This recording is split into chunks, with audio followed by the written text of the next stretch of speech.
Hey everyone, you're listening to Fantasy Uptick. I'm Jeremiah Blue, and today we're going to be continuing our rookie receiver discussion. In our last video, rookie receivers, we talked about CeeDee Lamb and Judy, which are still my 1 and 2 in basically all formats. If you're interested in looking at that video, I did a deep dive into those two individuals. The link will be in the description below. So let's jump right in. The three guys that we're going to be talking about, which is basically this tier of receivers, is going to be Henry Ruggs III, Justin Jefferson, and Jalen Reagor. So in redraft dynasty, I'm basically going to take Ruggs ahead of these two for various reasons, which I will explain in the rest of the video. And then in redraft, I'm taking Jefferson, and dynasty, I'm going to take Reagor, which is going to sound kind of odd to a bunch of people because I know a lot of people are expecting that Reagor is going to get the start in Philadelphia, but we're going to talk about that as we move on. First thing we're going to do is talk about Ruggs III, because that's the guy I have highest ranked of these three individuals. The Raiders, first of all, they have John Gruden at coach. So when you look at a team, you look at who's going to be coaching there and how is that going to play out for this individual moving forward. Well, John Gruden has a history of a lot of success with Z receivers, not in the last 2 years as he's been in the Oakland Raiders, but before that with Oakland and Tampa. He knows how to get his wide receiver involved. He just hasn't had a receiver like that since he traded Amari Cooper, and even with Amari Cooper, it never really fit that system.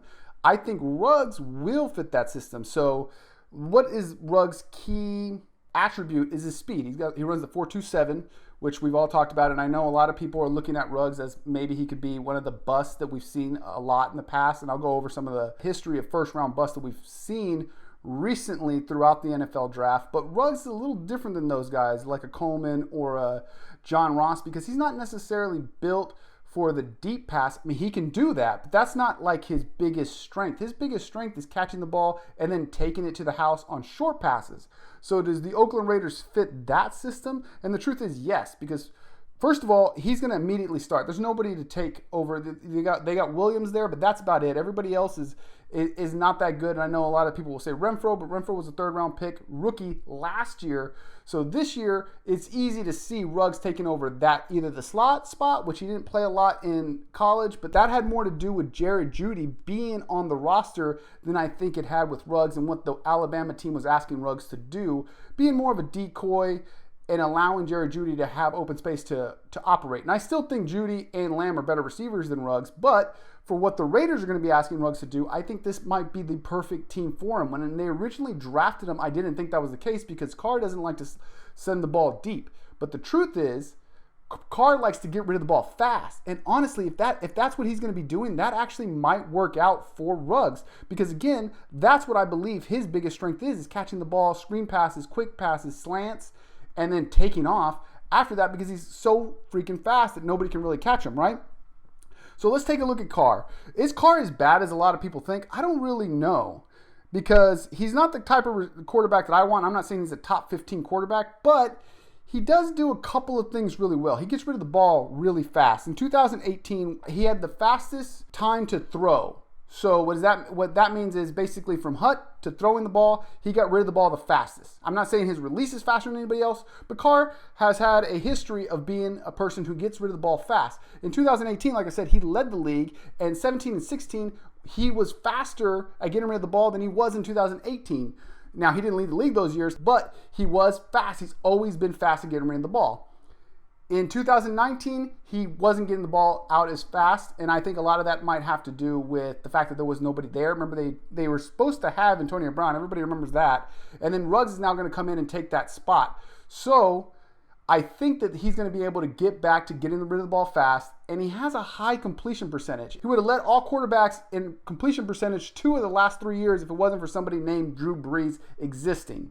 Right? Because Drew Brees is always up there in the completion percentage, and he's basically the one who has been able to beat Derek Carr 2 of the last 3 years. The next team on the list is the Philadelphia Eagles. If you compare Carson Wentz to Derek Carr or Kirk Cousins, the winner is Carson Wentz, right? So a lot of this with receivers, you're very dependent on your team around you. They have the best offensive line of the groups that we're talking about. They have the best quarterback of the groups we're talking about. Now, I don't think Reagor is going to get right in, even though everybody's thinking, oh, well, Carson Wentz didn't have anybody to throw the ball to last year, and if he would have just had anybody, they would have blown up. The truth is, it wasn't for lack of players on the team, it was for lack of health. because Alshon Jeffrey and Deshaun Jackson are still on that team. And the Philadelphia Eagles, I like to look at like what kind of schemes they like to run, right?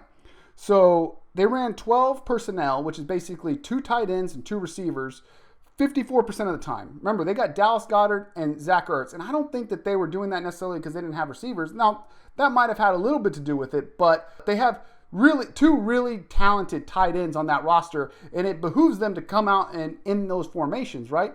So outside of Alshon Jeffrey or Deshaun Jackson getting hurt, which Alshon Jeffrey might still start off on the PUP list, it's going to be hard for Reagor to get on the field based on that. Now, they did run 11 personnel. They ran 11 personnel 37% of the time, which is 6th lowest in the NFL. So that's he's basically taking the Nelson Aguilar role, which Nelson Aguilar was on the field a lot last year, but a lot of that had to do with injury. So unless people get hurt, it's going to be hard for Reagor to get on the field, at least the first year. And that's why I have him ranked higher in Dynasty than I do in Redraft, because afterwards, now you're talking about Alshon Jeffrey's already 30 going into this season. Deshaun Jackson's going to be 33 going into this season. And the team can opt out of their contracts, saving $8 million with Alshon Jeffrey and saving $5 million with Deshaun Jackson. So we'll see how that plays out. But I think down the road, Carson Wentz is going to be there. And basically, Jalen Reagor is going to be there with Carson Wentz to the prime of Carson Wentz's career, right? The next team on the list is the Minnesota Vikings.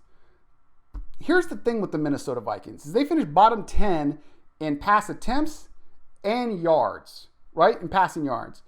They run 2 receiver sets 53% of the time, 1 receiver sets 27% of the time. They were the lowest of running 3 receiver sets in the NFL, running 3 receiver sets 18% of the time, right? So now, does that really hurt Jefferson? Well, the truth is Jefferson came out of college, was basically a slot receiver. That's where he had all his success. They're not even running a system where they have a slot receiver out there very often. He's going to have to run off on the edge. So a real red flag here is that the sophomore season when Jefferson played on the outside, he didn't have a great year. The very next year when LSU, everybody blew up, Burrow blew up, he moved to the slot, and he had a lot of his success. The majority of his success came from the slot. He was dominant in the slot spot. So the way that the Vikings are running right now is they don't pass a lot. They don't pass for a lot of yards. Kirk Cousins is a very conservative quarterback. They run 2 receiver sets, 1 receiver sets, and you know that 1 receiver sets, that's going to be Adam Thielen, right? And then to further that, that's not even the strength of Jefferson. And then you look at what Stephon Diggs did last year. Whatever your thoughts on Diggs are, Diggs is a better receiver right now. He's a better receiver last year than Justin Jefferson is going to be going into this season. I honestly think that Stephon Diggs is one of the most underrated receivers in the NFL. Now, obviously, the Bills don't think that because they paid a lot for Stephon Diggs. But I think that the Vikings are not going to get the production from Justin Jefferson that people are thinking. Now, I think he's going to get a lot of playing time because there is nobody else to compete with Justin Jefferson for that number 2 wide receiver spot. And if Thielen gets hurt, it's going to be the Justin Jefferson show. I mean, it's possible. And again, for 1 year, I like him as a number 2 receiver on a team that doesn't pass a lot, but he's going to see a lot of opportunities based on that. But even Stephon Diggs didn't really get a lot of targets. He got 94 targets. For a guy of Stephon Diggs' caliber, that's not a lot. And then he got 63 receptions, which again is not a lot. He did get a lot of yards. He got 1,130 yards. But I do not see Jefferson approaching the efficiency of a guy like Stephon Diggs, especially as a rookie. So it's going to be hard for me to see anything higher than that as really a ceiling for Jefferson moving forward. Now, I'm not saying that's a bad ceiling, but you also got to take into account that 4 of Stephon Diggs' 6 best games were in games when Thielen was not on the field. Thielen missed 7 games, and 4 of them were some of Stephon Diggs' best games because there was no Thielen. And they were kind of having to force Stephon Diggs the football. So if we look towards history, we have to expect, based off of what we've seen, that some of these rookie receivers are going to be bust, right? Go to 2019, N'Keal Harry. I'm not saying N'Keal Harry's a bust yet, but he's going down that path. He didn't do anything in year 1. 2018, we had 2 pretty good receivers, DJ Moore and Calvin Ridley, and I think they're both going to end up being pretty good. In 2017, Corey Davis, Mike Williams, John Ross. I would say based off draft capital, all of those guys are bust.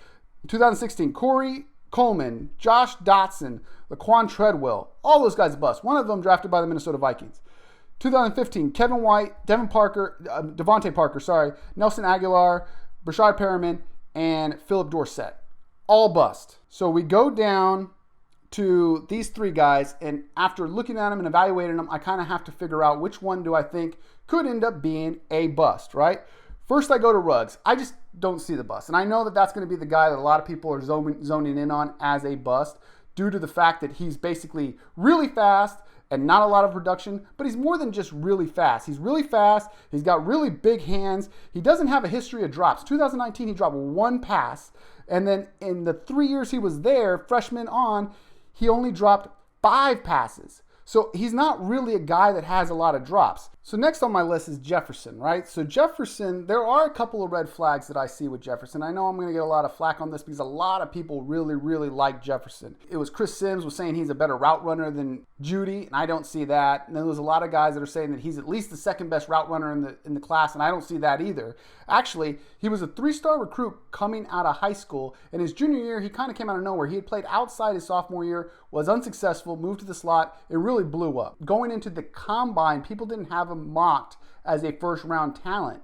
What happened was that he blew up at the combine, and then people put him into the first round. Now, that always kind of bothers me because basically they saw the film, they didn't see a first-round guy, and then they're like, oh, he's a lot more athletic than we thought. He is a first-round guy, which it kind of makes sense, but it kind of doesn't. It means that he didn't look fast on film, and if you watch the LSU games or watch his tape, he really doesn't get a lot of separation, even for a guy playing out of the slot. If you listen to my Judy conversation, it was like Judy was like wide open because he had so much space because he worked out of the slot. Whereas Jefferson wasn't doing the same thing. Now, I will say Jefferson's got some great hands. He doesn't drop a lot of passes. He makes a lot of tough contested catches. So I don't think he's going to be a bust by any means, but this is the guy of this group that I see some red flags. And I say that going into Reagor, which Reagor, he's a hard guy for me to evaluate because he played on such a terrible team. This is a direct quote from Pro Football Focus. Only 30.7% of Reagor's targets in 2019 were charted as accurate, and the only 3 other FBS receivers had it worse than him. When I watched his film, he was open. Like, he was running nice, crisp routes, getting space from the corner covering him.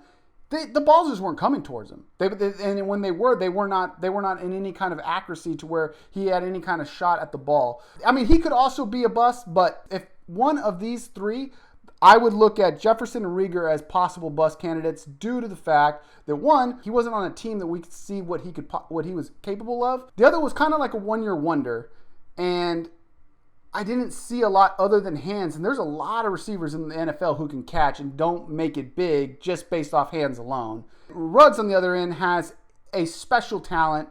He's got the 4.2 speed. He's got hands like he's 6'5". I just think he's in a situation, he's got the draft capital, so they're going to try to utilize him as much as possible in that Oakland Raider offense. That's it for today's show. We really appreciate you tuning into our show. We're trying to grow this channel, so if you could, subscribe, drop a like. Till next time, see ya!